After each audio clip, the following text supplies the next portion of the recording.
Welcome back to my channel. Today we're diving into the world of sports injuries. Whether you are an athlete, a sports enthusiast, or an orthopod like myself, this video will help you recognize the most common orthopedic sports injuries and what to do about them. In this video, we'll talk about the 5 most common orthopedic injuries as it relates to professional athletes. I think it's really interesting to know these when you are watching sports and you see the mechanism of the injury, kind of how the patient fell, how they got tackled, how they turned and suddenly their knee popped and now they're crying, rolling around on the floor of the stadium. The first one is an ACL tear. Typically, this mechanism is a quick twisting maneuver, often seen in football or basketball. There is a lot of pain. You'll often see a knee effusion with it, so you're gonna have a lot of swelling in that area, a lot of stiffness from the swelling. You'll sometimes see a Tibial fracture on the x-ray, but you won't see anything else, and it's diagnosed on MRI. You'll also have an anterior drawer sign on exam, and I'll show you the maneuver in a picture.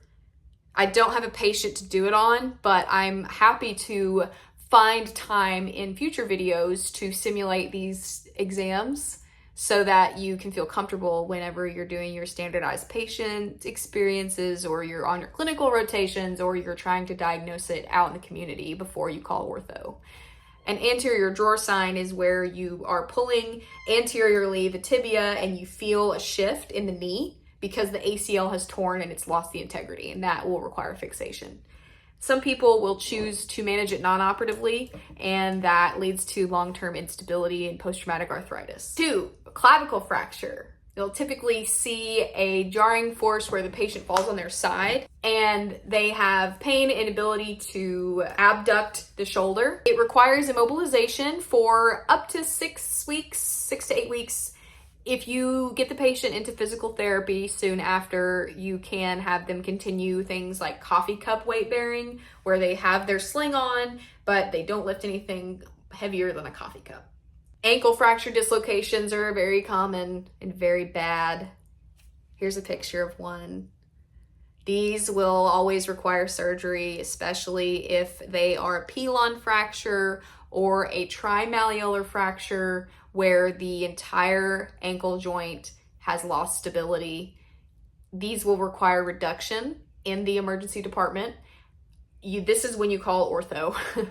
These often require a full bedside sedation in the ER, so we will use ketamine and propofol and a hematoma block into the ankle joint itself with about 20 cc's of 1% lidocaine without epinephrine. I've had a lot of success with those. You just need to make sure you feel confident with your landmarks and you don't strike the anterior tibial artery. These are very satisfying to reduce. You want to make sure you get an AP and a lateral view before you reduce it, and oftentimes an oblique or a mortise view is also helpful if you are trying to decide if this patient has an operative ankle fracture or not. If it's a Weber B fibula, for example, I'll go over Weber fibula fracture classifications in another video. It's helpful for you to obtain a mortise view and then stress the ankle manually by externally rotating it and abducting or pronating the ankle. If you're really an orthopod, you know that we supinate or pronate an ankle is the same thing as inversion or eversion. So everting the ankle is to pronate the ankle. Inverting the ankle is to supinate the ankle. So when you're manually stressing an ankle on a mortise view for medial clear space widening, you want to externally rotate the foot and pronate the ankle to see if that area pulls apart. That means it's probably got a ligamentous injury on the medial side and it's going to need surgery. Those will typically require, at the very least, a walking boot with 6 to 8 weeks of modified activity if you are a professional athlete, up to total immobilization and then surgery, depending on if it is a fracture dislocation, just a fracture, or if there's any joint instability as a result, or intra-articular component. Another one is the tibial shaft fracture. You'll see this in any contact sports. It happens on the slow-mo. Those are really hard for me to watch, especially the open ones. I had a patient who was in a jiu-jitsu competition and his opponent had him in a leg lock and he didn't tap out. His tibia snapped. The patient tibia snapped and then he tapped out, and he showed me the video of when his tibia broke from the leg lock. And then he tapped out and he came in with a spiral mid-shaft tibia fracture and had to get surgery. You will always need surgery for a tibial shaft fracture. You want to make sure if it is anywhere near the proximal aspect of the tibia that you get a CAT scan to see if it is a tibial plateau fracture, which has a whole nother set of classifications called Schatzker classifications. And I can talk about that in a different video.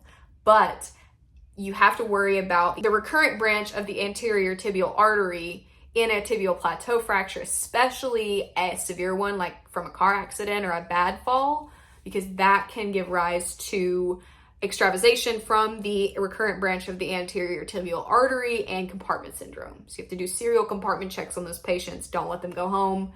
Don't let them weight bear. It's a horrible injury to have. You're looking at 6 to 12 months recovery, no weight bearing for months, surgery. If they get compartment syndrome, you need to get fasciotomies and an external fixator first. Do not get a tibial plateau fracture. Another common one, and this kind of falls into ankle, would be a medial malleolus fracture. And that is on the medial aspect of the ankle. You'll usually see a twisting injury or mechanism, and that will require fixation with a screw a lot of times. You can also see a fibula fracture, which is also technically an ankle fracture, typically less severe. If you have both fractured, that is a bimalleolar fracture, which will need surgery because you've disrupted the integrity of both sides of the ankle and then it's all loose. Okay, what do you guys want to see next? Leave a comment down below of what orthopedic injury x-rays you would like some help on breaking down, or any unrelated medicine things. Ortho's my favorite, but I do have a wherewithal and understanding of emergency medicine and all that it entails with its lab work and its other procedures. I have great untold stories of the ER and untold stories of ortho if you all are interested in that. And I've also included in the description below a link to book a one-on-one call with me if you have any particular pressing questions, concerns. You need to get up to snuff with your orthopedic knowledge before you go out into the community as a new provider. If you're taking a new position as an attending, I have had new attendings come on shift with me for a week and just get really good at their splints again. I'm happy to help however I can. Also, don't forget to like and subscribe if you haven't already so that we can continue to talk our orthopedic nonsense. And I'll see you guys in the next video.